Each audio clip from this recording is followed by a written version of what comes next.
Hii ni Love Corner kama nilivyowaambia. Leo niko kwenye chuo cha uandishi wa habari Dar es Salaam School of Journalism. Na leo hii niko na mwanadada wa chuo cha uandishi wa habari. Dada, mambo? Poa. Wanakufahamu kama nani? Kama Chuga G au Grace. Wewe ni mtu wa Chuga? Kabisa. Wewe umekuja hapa kutafuta elimu. Yeah. Sawa dada. Dada, hivi uko kwenye mahusiano? Hapana. Kwa nini? Ilitokea tu sije kwenye mahusiano, tumeachana. Hivyo. Sasa hivi uko single? Yeah, nipo single. Hongera. Kwa unashauri nini watu ambao wako single sasa hivi? Kwa kweli nawashauri tu atulie, ikifika muda atakuwa na mtu. Kwa sababu kwanza unajua kuwa single ni shida, basi tu tunakuwa single hivyo. Na sawa, lakini kabla hapo kuwa single kuna mtu ulishakuwepo naye kwanza?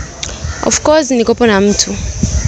Na ushafanya naye vitu vingi sana, si ndio? Kabisa. Au hujafanya chochote? Tumefanya, huwezi kuwa na mtu afu uache kufanya naye kitu. Sawa, pale kwenye mahusiano pale kuna vitu vingi vinafanyika, si ndio? Sasa pale kwenye mahusiano kuna mapenzi. Kabla hujaanza kufanya mapenzi na mpenzi wako, ni kitu gani unafanya? Kwa mfano tuna kiss, tunashikana, yani mambo ni mengi, yani tunakuwa tunafanya. Sasa mimi ndo nataka hayo mambo, yani mambo gani?